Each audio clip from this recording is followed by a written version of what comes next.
Planning to go to Disney World over the holidays? Here's what you can expect in all of the parks, resorts, and Disney Springs.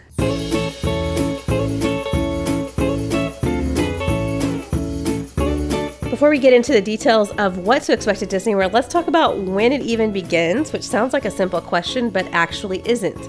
Disney announces dates for the holiday season to begin. For 2022, they announced November 11th, but the truth is a little bit more nuanced than that. The first Mickey's Very Merry Christmas Party started at Magic Kingdom on November 8th, and Festival of the Holidays at Epcot doesn't begin until November 25th, after Thanksgiving.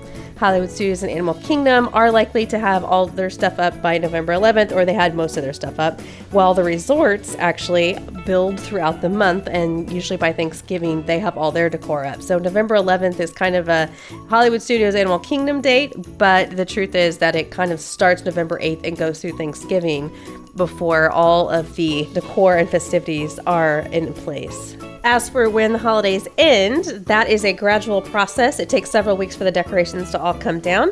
In general, that process starts the first Monday after New Year's Day and can extend several weeks into January before all the decor makes its way back into storage. So if you're there in early January, you are likely to see some of it remaining. How about the best time to visit Disney World during this period from early November through early January?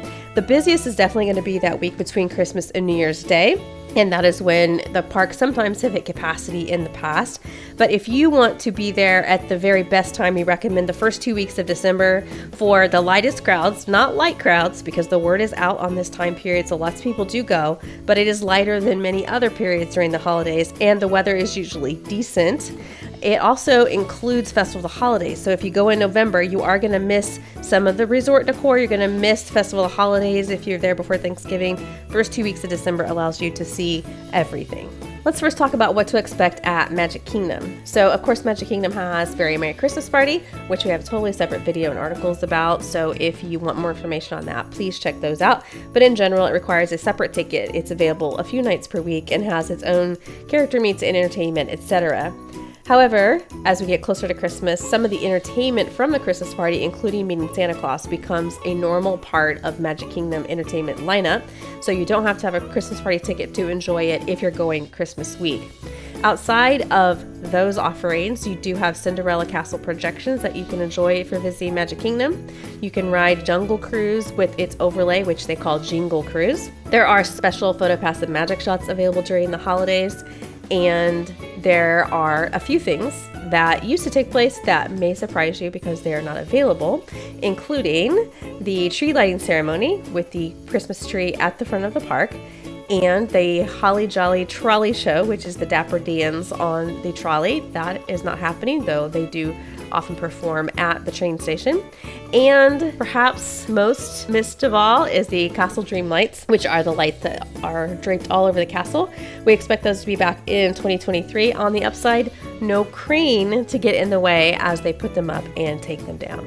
Now let's hop over to Epcot, where they lump everything under an umbrella called Festival of the Holidays. So basically every holiday thing they offer there is considered part of Festival of the Holidays, and it doesn't start until after Thanksgiving. So it has a more limited run than the other festivities in the other parks. Starting with the Candlelight Processional, which is the most popular. It's a great performance. You don't have to pay any extra to attend it, but if you would like to book a dining package to guarantee your seats, that is sometimes very helpful.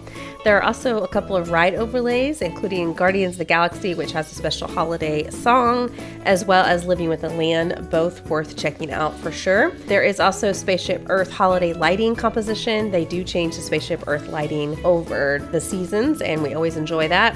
There is the Olaf's Holiday Tradition Scavenger Hunt, the Holiday Cookie Stroll, gingerbread display, live performances from performers who are there year-round but do special versions of it during the holidays. Of course, Holiday Kitchens. It wouldn't be a festival at Epcot without the Holiday Kitchens. Santa Claus, World Showcase Storytellers, and special PhotoPass and Magic Shots. And jumping over to Hollywood Studios, which is our favorite holiday park. First of all, the decorations are very retro and more immersive than the other parks. You're going to find it throughout most of Hollywood Studios. And there will also be music playing. So the retro decor, retro music, all of it feels very immersive to us without having to have a special party ticket. At Hollywood and Vine, they have a Minnie's Holiday Dine, which is super charming. It's the only holiday character meal that you're going to be able to experience at Disney World, and we really enjoy it. Again, it is retro themed like Hollywood Studios with the characters in special holiday outfits. There is also the holiday themed motorcade with Santa.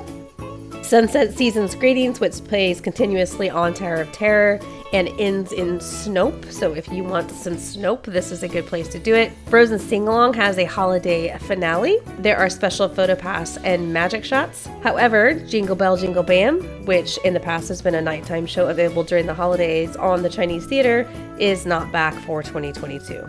And to Animal Kingdom, the last of the main theme parks. They didn't used to have anything there, but they do now, and we are thrilled about that. Our most favorite is the Merry Menagerie, which are beautiful puppets that are appearing intermittently just in front of the Tree of Life space, and they are worth a stop. They do have holiday flotillas as well. They have flotillas year-round, but holiday themed during the holiday season. There is really charming decor throughout the park, and we really enjoy being able to see that. The Tree of Life Awakenings are special during the holidays, and they have photo pass and magic shots available. We talked about the 4 main theme parks so far, but this year Blizzard Beach Water Park actually gets in on the action, and they have a few different things available, including holiday-themed treats, snowfall, festive inner tubes for the lazy river, and a chance to meet a tropical dress Santa. Now let's take a look at Disney Springs, which has several different options during the holiday season, starting with the Christmas tree stroll. These are very elaborately decorated and all themed after different things. So you can pick up a map, which will show you exactly where to find the Christmas trees in Disney Springs. You will also find Snope if you are after that this year. Jock Lindsay's Holiday Bar offers not only decor, but special treats available during the holidays. It is also a very popular place to meet Santa, and in fact, he has a virtual queue, so if you're interested in doing that, please be sure to take advantage of the virtual queue option. There are also photo pass and magic shots available, and there are food and beverages and entertainment offered throughout the season. And last but not least are the Disney World resorts. No matter what level of resort you stay at, you can expect to enjoy decorations this time of year, value, moderate, and deluxe. However, in terms of visiting resorts to check them out, it is definitely the deluxe resorts that shine, starting with the monorail resorts, which all have fantastic decor, particularly at the Grand Floridian, where they have a giant gingerbread house, which you can smell as you walk in, and you can buy some souvenirs to take with you to enjoy at home. Over in the boardwalk area, they also have resorts that have fantastic displays and are worth seeing. Wilderness Lodge is a very Christmas and homey theme and maybe worth seeing, especially with the big tree in the lobby and the giant fireplace. Fort Wilderness is also really fun with people going all out with decorations. And lastly, Animal Kingdom Lodge, which has a spectacular tree in the lobby and is gorgeous. So that is a quick overview of everything that you can expect during the holidays at Walt Disney World. What is your favorite part? What are you planning to enjoy this year? Would love to hear it. Thanks for watching.